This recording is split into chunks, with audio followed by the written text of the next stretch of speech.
Hey, what's up guys, my name is Manga Artist and I'm going to be talking about a political channel. Yes, I'm about to commit channel suicide and I thought, fuck it, might as well go out in style. Allow me to introduce you to No Bullshit, a channel that has this many subscribers as of me recording this video, who produces anti-SJW related content many times a week, talking about social trends, feminism, racism, and of course, BuzzFeed. No Bullshit has gotten into quite a bit of shit during his time on YouTube, and there has been many videos, all well made, pointing out a lot of things that are wrong with him. So today I'm going to be throwing in my 2 cents about No Bullshit and hopefully bring something new to the argument. I'm going to make one thing very clear from the start. I'm more left-leaning when it comes to politics, and there might be a chance that my political views might hinder my arguments towards No Bullshit. But I'm going to try my best to stay as politically neutral as possible. I'm specifically going to be talking about the videos he produces and will be explaining why I believe it's objectively bad content. I do not care about No Bullshit's political stance, but I will be talking about how he structures his arguments on how he owns the libtards and cucks. So, let's get started.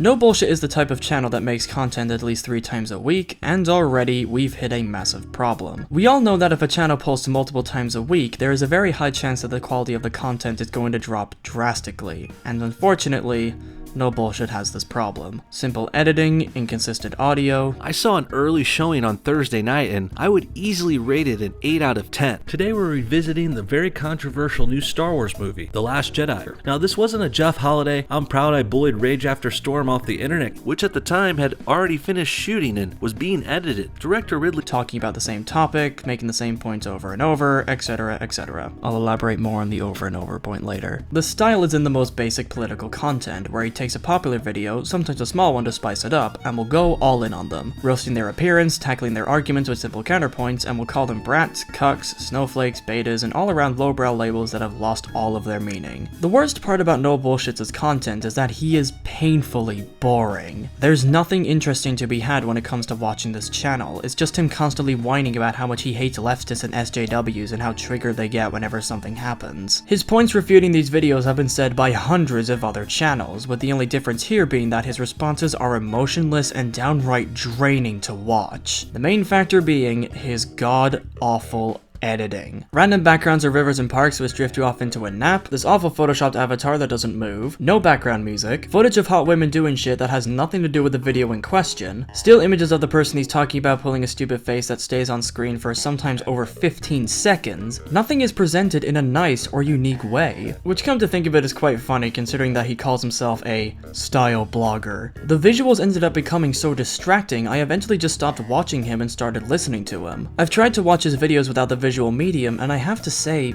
it gets boring really fast no matter how you consume it. Because I was quick to realize that Brooks has the voice that can put anyone to sleep. And I'm not talking the good kind. He's monotone, he's nasally, his voice is everything that allows a person to drop into a soulless state of boredom. But what I'm saying here isn't really anything special. He makes bad content and is boring, so why make a video criticizing him? The thing that drives me up the wall is that whenever No Bullshit has been given criticism in his videos or gets called out for saying something particularly stupid or rude, he'll proceed to say this. Why anyone would take that seriously is beyond me, but some people are just desperate to slam conservatives they don't like. I didn't unironically say I was an alpha male. I said that as a joke. I do it for fun as a joke. Apparently No Bullshit is meant to be a comedy channel, meaning I'm not supposed to take the content seriously. Shut up. You cannot go and say all this shit and the moment you get backlash, pull the "it's just a joke" card. You did not make it obvious that what you were saying was a joke. Your tone didn't change, your editing didn't change, nothing told the viewer that it was meant to be satire. Here, I'll prove it. But with all this hoopla and transgenders all over the TV and internet, I think they're pretty well represented, especially for a group that's only 0.5% of the country. Yep, Vision is a transhuman if you think about it, even trying to put on this fake human form in some of the scenes. Pretty much the biggest, most SJW PC thing about this movie. Spider-Man Homecoming features one of the most overly diverse casts in a Marvel movie to date. Hell, in any movie maybe. Yeah, I'm not really sure you want to be beautiful here, guys. I wouldn't call it male beauty either. Men are good looking, handsome, or maybe hot. They're not pretty and beautiful, you fucking queens. This is why people do stuff like shout, whisper, laugh, add effects, use face camera stills, and have different personalities, so that when it comes to the time that they have to spice up their content, their audience will know that it's meant to be funny. I said this in my Turkey Tom video, and I'll say it again. If you're going to make a joke and you are completely monotone, Drop the monotone voice and have more of a personality. That way, you will never have to use such a stupid excuse when you get scrutinized for a video. So instead of just saying one critique for this part, I'm actually going to say two, because I did cover quite a bit in this segment. 1, work on your editing because it's the equivalent of a PowerPoint presentation. And 2, change up your voice so it'll be much easier to use the "it's just a joke" excuse. If you've ever come across a no bullshit video, you probably thought it was a typical run-of-the-mill anti-SJW video that tackles content made by people either on BuzzFeed or a small feminist channel, and that's really about it. Where Brooks proceeds to say stuff along the lines of, "Women aren't oppressed, there are only two genders, all feminists are whiny brats," or "this is against men," or as he prefers to say, anti-male. And this is where the problem starts to raise its ugly head. No bullshit says the same stuff and covers the same topic over and over and over again. Yay, yay, for women, we're representing men, and fuck white people. God, I'm sick of it, and that's why I hate BuzzFeed. That's all I could take of this video. It's just basically me saying, guys don't say that, guys don't ask that. You really hated BuzzFeed and you were getting sick of it after making 3 videos in a row about it 2 years ago, no bullshit? Better make 15 more videos on the subject as a drive in the point that BuzzFeed is a solely left-leaning site. What the fuck? You made another one? Oh, come on. MTV is obviously agenda-filled trash. Better show that in 13 videos. No bullshit, if you start off your videos saying something like this. Hello and welcome back to No Bullshit. Today we turn back to our favorite regressive punching bag, MTV Decoded. That's not a good sign. To show you all exactly what I'm talking about, I'm going to use audio from a No Bullshit video to respond to this certain video that Milo Stewart made. I didn't pick the specific Milo Stewart video, I just looked through his channel and boom, I found one that sounded pretty good. Enjoy. Hey lovely people, I'm going to be doing the gender tag today because I feel like doing a non-controversial video for once. Whoa, what the fuck? No more close-ups, alright, crazy eyes? Jeez. At least give me a warning first. I usually describe my gender as boyish, non-binary, fluid, polygender, / I just say whatever the heck I feel on that day. Why? Because this proves gender is on a spectrum, right? Not really. People have been going trans and andro like crazy here in the States too lately. This still doesn't change the fact that there are only 2 genders. There's just more trans trenders. I think people don't take you seriously because you're a young, naive, special little snowflake who makes silly, unsupported claims on the internet. I am honored by he pronouns, or they pronouns, or kit pronouns. This is not progress, guys. This is just more and more people becoming trans trenders. It's hip and cool to be bi or trans nowadays. People see all the attention and bonus points gay people get, so they're jumping in on the bandwagon too. I would say people in the media are telling people to be more gay and trans. And if you think straight white people are the regular norm or default, it's not because we're Nazis shoving it down your throat. It's probably because you live in America and most people here are white and straight. And guess what? There's nothing fucking wrong with that. Well, I haven't shaved my body in about 3 years, so I usually style my body hair with a little bit of hair gel. I'm kidding. I mean, I really haven't shaved in 3 years. Oh, okay. I see what's going on here. YouTube is promoting yet another gender binary, queer, tranny, asexual, LGBTQRS special snowflake. I guess that whole LGBT Pride Month this summer just wasn't enough. Alright. I basically get misgendered every single day because even if I just am around my family, they try to use he pronouns, but you know, it's a process to change pronouns. And if I go out in public, you know I'm gonna get misgendered because I could count the number of times that I've passed on one hand. You sound like a sensitive little bitch to me. No offense, but this kid probably needed a father or some kind of male role model, not proper gender pronouns. This guy is just a hypersensitive little snowflake. I don't really experience body dysphoria. I used to. When I first came out as trans, I had a lot of body dysphoria, and I've become more comfortable with myself, and so now I have a little bit of dysphoria with my hips,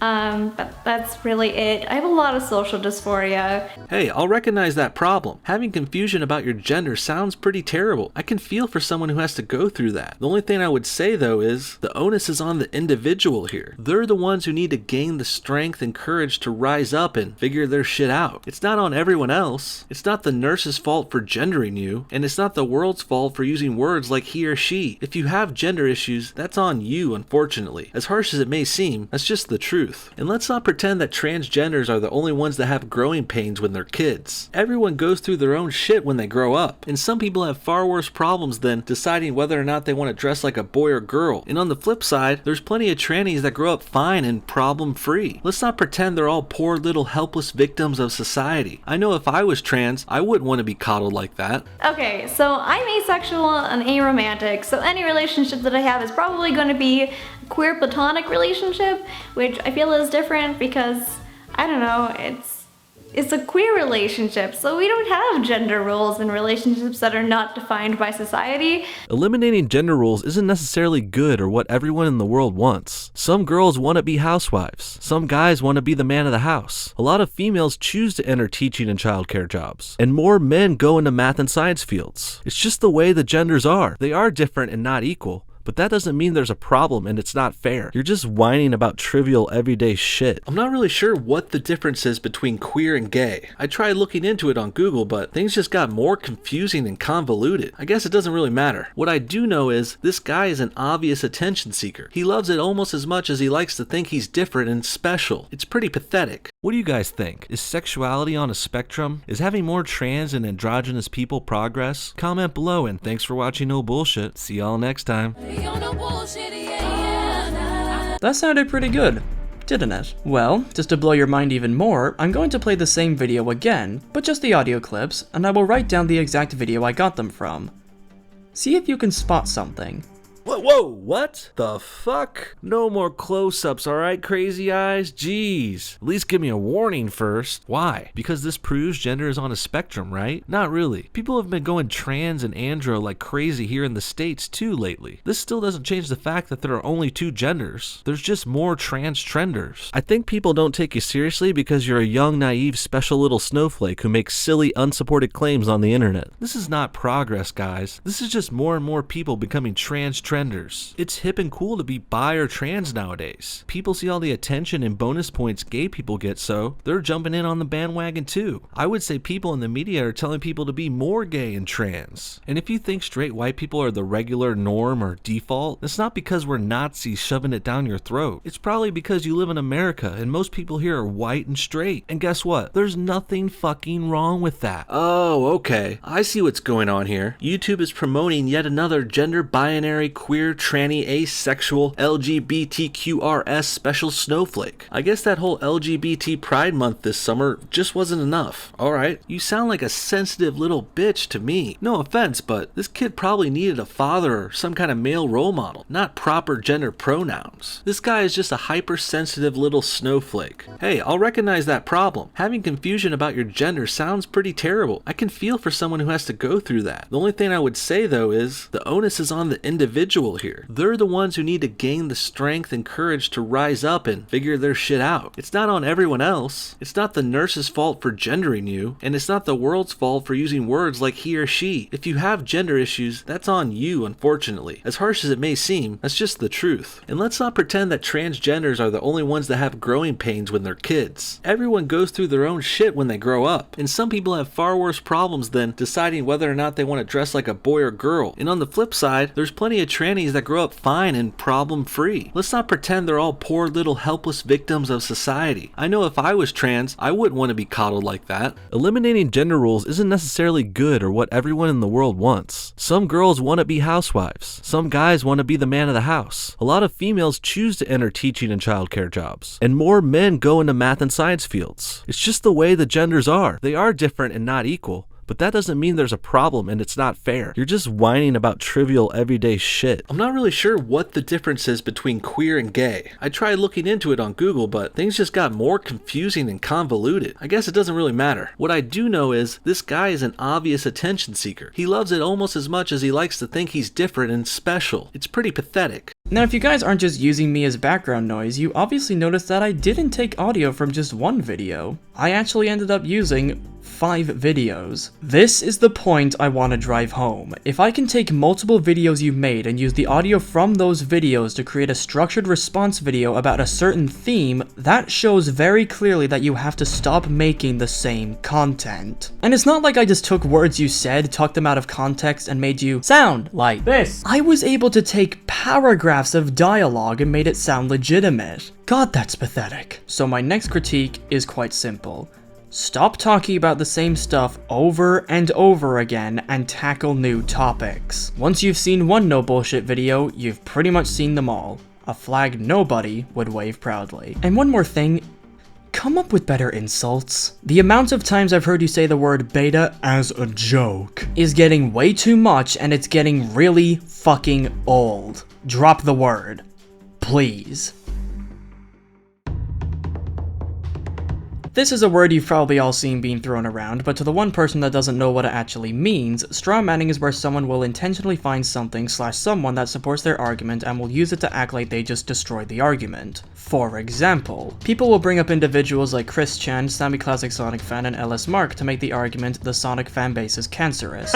Using people like Big Red, Anita Sarkeesian, and Riley J. Dennis will make your all leftists are man-hating degenerates argument seem much better. Who knows, if you pick Tim Tom, Billy But Better, and someone else YT, your all Storytime animators are odd ones out clones point suddenly sounds very legitimate. Brooks will go for the lowest possible hanging fruit in order to drive home his point that left-leaning politics are destroying everything, whether it be a site, a YouTuber, a small scene, or an entire character in a film, show, or game. Brooks loves to go after people who clearly have no idea what they're talking about. But if they don't know what they're talking about, then of course no bullshit is going to look smarter by comparison. This doesn't sound bad on paper. I think it's quite a nice idea to make a video informing a person on misled information, but no bullshit is not the channel that would do that. He would much rather attack them for their SJW views and call them brats. And most of the people he goes after are completely harmless. Most of the YouTubers he attacks are just people that are discussing their views on feminism, what bothers them, and are just all around level-headed people. I've actually watched a few videos that No Bullshit tackled, and I didn't find them that bad. Sure, they may be a little cringy in a few areas, but overall it was just pretty harmless. So to hear No Bullshit call them snowflakes and roast their appearances is pretty petty and downright mean-spirited. There's no fucking way wearing a bra will give you breast cancer. Are you retarded? Aw, picking out a wardrobe sounds so stressful. I find it quite ironic that this girl is complaining about men sexualizing her whilst wearing half a shirt that is about to fall off. Oh, and she's 17 by the way. I know, getting a little old, but she's still pretty and very, very dumb. Let's just say people aren't watching her channel for the great stories and opinions. Okay, looks like we got another blonde, blue-eyed, wannabe hippie white girl here. Oh, and take a look, she doesn't have boobs either. Now don't get me wrong, both of these girls are hot. They just have small breasts, so the reason why they don't wear bras is pretty fucking obvious. Jesus, this bitch is so self-important. And not everyone wants to cry and be all emo all the time. Just you. Stop trying to change the world to fit your little special snowflake bullshit. I have a feeling you think you have manly shit in you, and you're upset by the female stereotype. Sorry, but I'm still gonna call out all your bullshit. Jody is just another dumb feminist who doesn't even know why her cult gets a bad rap. Well, let's be honest here, Rachel. You don't look like an intelligent person at first glance. Sure, you're wearing glasses, and if we were on a TV sitcom, that would make you the smart, nerdy one. But in real life, you look like a frumpy, overweight troll. So you may have noticed already, but I've avoided commenting on appearances in this video. I've gotten a number of comments telling me recently to stop being petty, don't use ad hominem, and don't comment on their looks. It takes away from your point. Shit like that. Well, you asked for it, you buzzkills. Shut up, you absolute child. His SJW moments in Blank series are the videos where he talks about supposed SJW things in any given media, and like the rest of his content,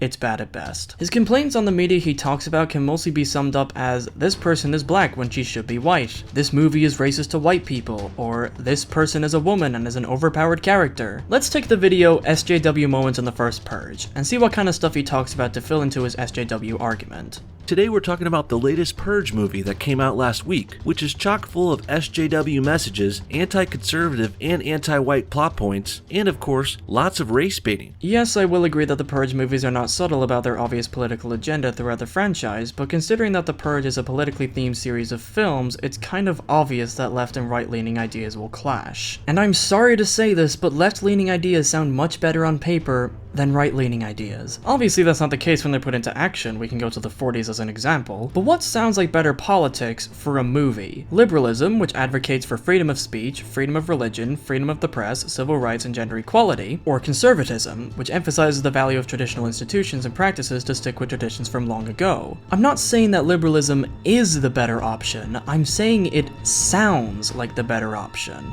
Here's what else you need to know about the Purge movies. They've gotten more and more overly political with each movie, and the politics are all pretty pro-left-wing, pro-minority, while also of course being anti-conservative and anti-white. Complaining about left-leaning politics in a movie about left-leaning politics is like me complaining about aliens because there's aliens. What were you expecting, dragons? And I just know that No Bullshit would never complain about this if the politics were reversed. You know he wouldn't. The first Purge is basically a leftist, social justice warrior nightmare becoming true. The new founding fathers clearly represent conservative politicians, and also white people. And if you're doubting that at all, take a look at this poster for the first Purge, which of course is a parody of the Make America Great Again hat, which Trump used in his election. Keyword there, dude. Parody. Meaning it shouldn't be taken seriously. And it really makes me wish they would make an anti-liberal version of this kind of movie. You know what I mean? A what-if kind of story that shows us what might happen if radical leftists took over the country. Go watch 1984, Demolition Man, and Animal Farm. Heard those are pretty good movies. I mean, all the government employees setting up the Purge, all the new founding fathers, the new president in the movie, and the head of the Purge experiment, they're all white people. Because that's how it is in America. It's an objective fact that there are more white people in power than colored people. So it makes sense to represent a president as a white person in a political movie. Movie makers have been doing this shit for years. These all-white gangs come in with KKK hoods on, and some are even dressed like Nazis. Not kidding. And seeing all these white, racist groups go after the poor, innocent black main characters, it really says a lot about the movie and its messaging. Sure, the movie has an explanation for the white gangs too, spoiler warning, but they turn out to be hired mercenaries, but still, the movie really took advantage of using the KKK and Nazis, and their imagery, and pitting them against the poor minorities. And since it turns out the white, new founding father leader is the one who hired the mercenaries and told them to dress up like KKKs and Nazis, and to go into minority neighborhoods to slaughter people, well, shit, does it really get any more race-baity than this? Boom! There's your explanation. It was a new founding father that is racist, which has been a character trope for many years. Why is it that only now you're bothered with it? Because it shows right-leaning politics badly in an obviously left-leaning movie? You got what was advertised. And look, you can make the counter-argument that you can still criticize a film being left-leaning when it's obviously left-leaning, and fair enough, that is a valid criticism, but No Bullshit said something that completely shows his true intentions. What he actually says, I'll get to later.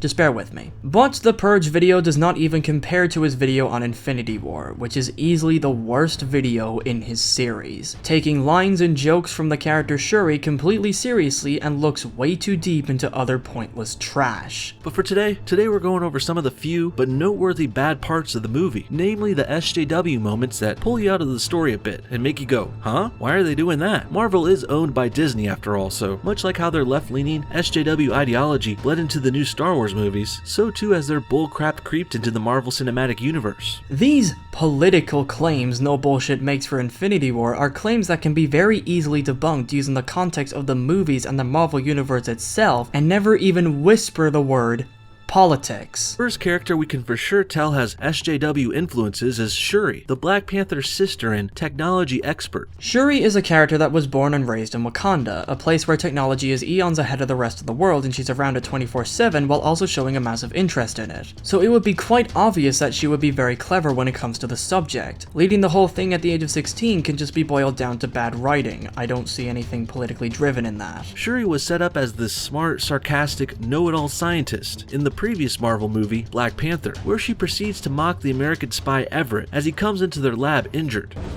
Great, another broken white boy for us to fix. This is going to be fun. When she says this line, Great, another broken white boy for us to fix. This is going to be fun. she's referring to Bucky, who lost his arm in Civil War and Wakanda took him in, something you would have known if you watched the full movie and paid attention. I don't know how you missed that part since you called Civil War a great movie, but I digress. Don't scare me like that, colonizer. What? My name is Everett. Yes, I know. Colonizer? Really? This is not only pretty anti-white and racist, it's also inaccurate. This line, Don't scare me like that, colonizer. What? My name is Everett. Yes, I know. simply a joke. Nothing more, nothing less. Why didn't you just reprogram the synapses to work collectively? Because we didn't think of it? I'm sure you did your best.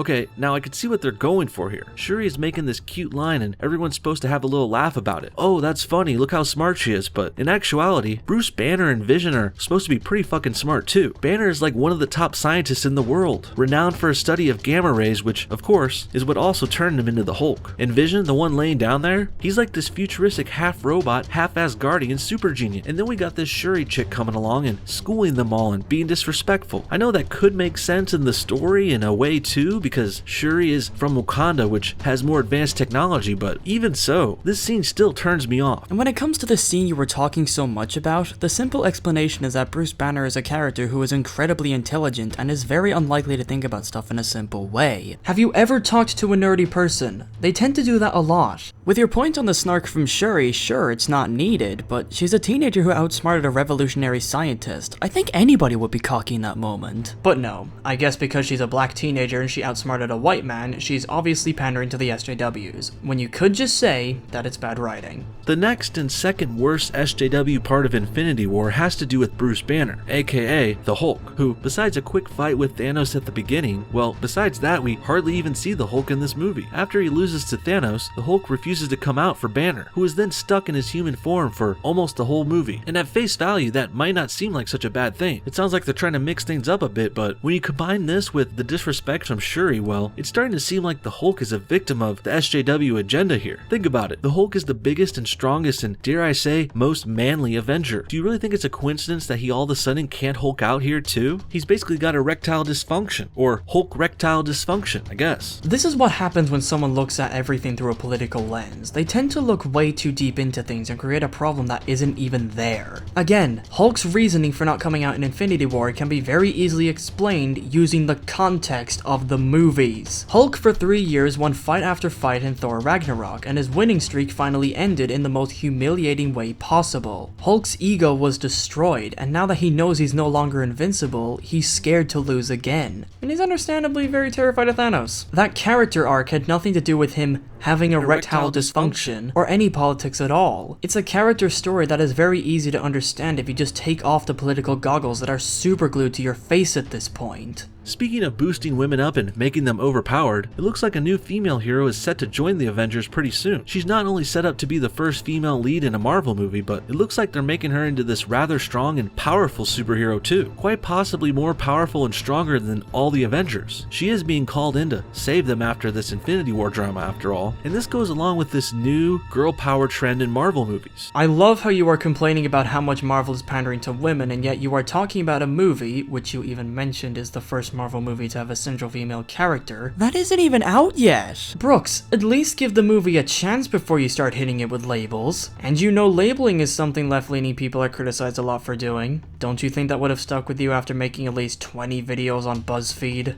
And there's also Wanda, the Scarlet Witch who was in that fight scene, who's been moving up in the Avengers and seems to be becoming one of the more powerful ones. Scarlet Witch and Captain Marvel were already written to be two of the most powerful characters in Marvel's history, so it's kind of a no-brainer that the movies that have them in it are going to show how strong they are. They've done that with all the male characters in the Marvel franchise, so why is it that you only now raise an eyebrow when it's females that are getting the spotlight after 10 years of Marvel movies? Isn't that a little, I don't know, sexist? They're all just for fun and nothing to really write home about, like that scene where Spider-Man references the movie Aliens, which of course is a female-led 80s movie, made by none other than the SJW Canadian director himself, James Cameron. Or it's simply because they wanted to reference a well-known movie while they were in space, fighting an alien.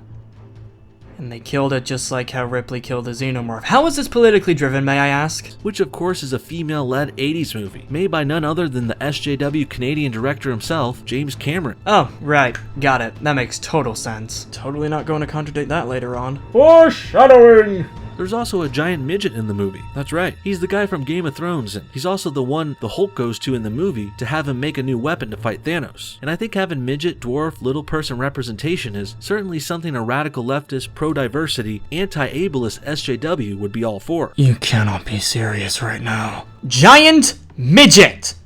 That's the joke! How is this in any way trying to spread an agenda towards dwarves? Are you kidding me? Another SJW point some could argue would be with Vision, who's a half-robot, half-alien hybrid, who's also trying to transition into being human. Yep, Vision is a transhuman if you think about it.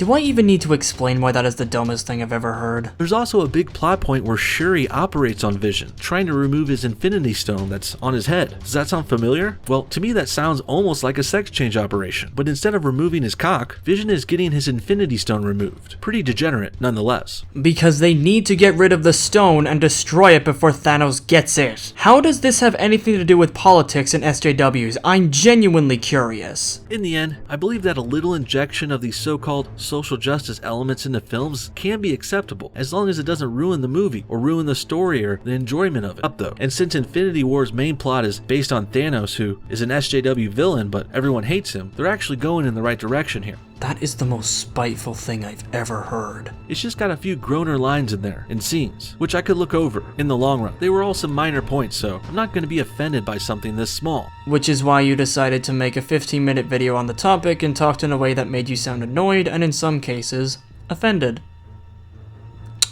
Good job. But what really confuses me about these videos is that Brooks constantly says this. There are a number of political themes in there though, but they're incorporated pretty damn well. And besides a few groaner social justice lines from the villain Killmonger, everything else seemed to fit in quite nicely. I'm here to praise the Spider-Man Homecoming movie for not only being a great flick and fun to watch, but it also did something most movies fail at miserably. Marvel's new Spider-Man may have actually incorporated social justice elements in a good and productive way, and I say it's much deserved as well. I saw the movie opening night and I was more than impressed. It's got great action, good fun, laughs, a cool story, and most importantly, one of the best villains of all time, Thanos. This leftist pro-minority stance almost ruins the movie too, but in actuality, the Purge movies didn't really have that much to ruin to begin with. They're okay movies, but they're not great or anything. If you don't have a problem with these moments and they don't destroy the movie for you, why are you talking about it? And when you say in some videos that you thought the SJW moments helped the media, why did you title your videos like this? You could have titled this video Spider-Man Homecoming, SJW narratives done right, or Black Panther, political narratives done well, because you're just clickbaiting your audience into watching something they don't agree with. Oh, I'm sorry. I guess that goes against everything you stand for and you might actually get a few haters on your tail for that. Or it's just a joke, and I'm simply a hater. Fuck off. So here will be my advice for this segment. Stop making everything an SJW problem in movies and shows and stop strawmanning people that are easy to debunk. It'll end up being a waste of your time and it's just 10 minutes of you saying absolutely nothing. Yes, this is a trap that no bullshit has fallen into a couple of times, and believe me, it's quite entertaining. In the video titled Dave Rubin is Too Nice to Feminist Gamer, Brooks makes the point of, well, that Rubin was too nice and not calling out this feminist on her views. But Rubin doesn't take her to task on this. Sure, he's not a gamer, but he should know enough about the GTA games from the basic advertising on the topic. Plus, I assume he went over these topics before the interview. He should be able to at least challenge her on some of these things, but Dave is just too nice. That's why YouTube needs no bullshit. I'm the hero YouTube needs, but doesn't deserve right now. I'm really more disappointed in Dave Rubin for not calling her on her shit. But again, Dave's too nice. However, in the series of videos titled Talking with Millennials About Blank, listen carefully to Brooks and how he challenges these millennials on their ideologies. What are your guys' thoughts on immigration? I'm all for it. I know that the immigration laws are a little bit, racist.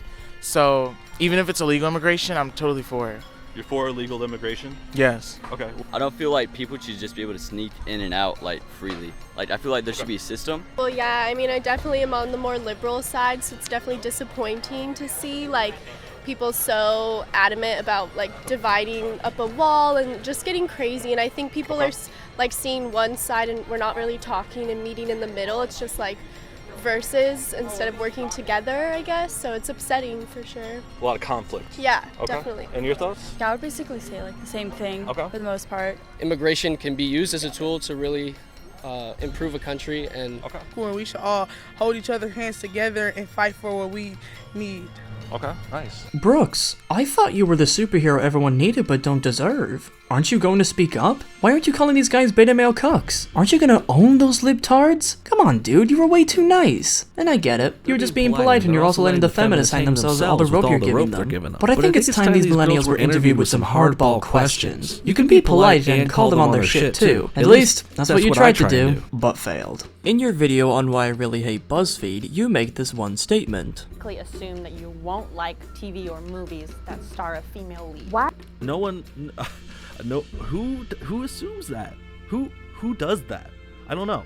I don't automatically assume anything based on the gender of a lead in a movie. She's not only set up to be the first female lead in a Marvel movie, but it looks like they're making her into this rather strong and powerful superhero too. Quite possibly more powerful and stronger than all the Avengers. She is being called in to save them after this Infinity War drama after all, and this goes along with this new girl power trend in Marvel movies, which I'm not necessarily completely opposed to. The men sure have had their share of the spotlight over the years, but this does make me worry a little bit. No one is saying that, Brooks.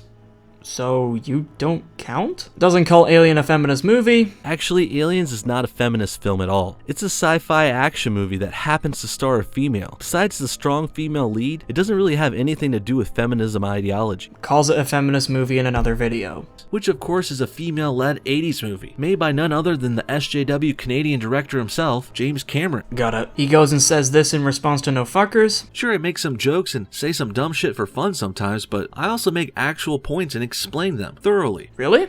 Well, let's proceed. Why? Because this proves gender is on a spectrum, right? Not really. People have been going trans and andro like crazy here in the States too lately. This still doesn't change the fact that there are only two genders. There's just more trans trenders. How?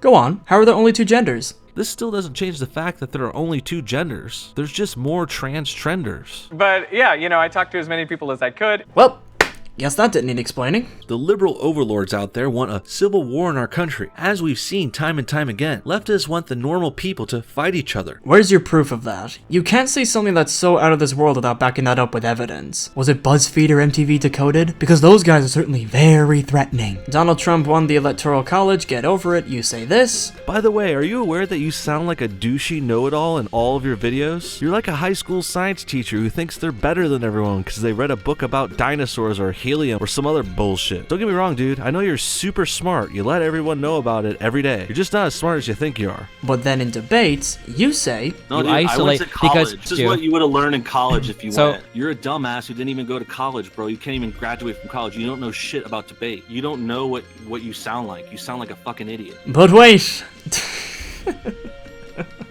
But wait, there's more. He says in the video transgender actors beg for work. No one thinks transgenders are not real people. No one is saying they're all deviants and murderers. Although some are. Although some are. Although some are. It's little contradictions like this that make me really despise No Bullshits' content. I don't know if he's actually stupid and he sacrifices older videos to help thwart a new leftist videos to get clicks, or this entire channel is meant to be taken as one massive joke and he's not making it clear. And look, I get it, opinions on topics can change over time, but No Bullshit has never said in his videos, hey, remember when I said this? Well, my mind was changed. And because you haven't done that, I can very easily label you as a hypocrite with evidence to back up my claim. So here will be my final critique, and it's the simplest one I can say. Stay consistent. You can't just post videos every week and vomit words into your mic without thinking that you might have just contradicted an older video. But considering that you have almost 600 videos in 2 years? What the fuck? It's not at all surprising. All in all, I have to say that No Bullshit is easily one of, if not the worst anti-SJW channel I've ever had the displeasure of watching. While I will admit that I find this type of content to be content I don't agree with most of the time, the reason why I'm still subscribed to a decent amount of, I guess you could say, anti-SJW channels is simply because I find them entertaining. I enjoy Shoe Head's edgy childish humor, I find Chris Ray Guns' videos to be a fun watch, and I find the Dishonored Wolves reviews and rants to be extremely insightful and inspiring for upcoming writers. Entertainment should be a thing you should strive for in your content, and No Bullshit has none of it. So if you want to ever make political content and learn about what it means to make good content that people will watch regardless of where you are on the political spectrum, watch No Bullshit to see what you must not do for your channel. My name is Manga Artist, And Brooks, get your fucking shit together.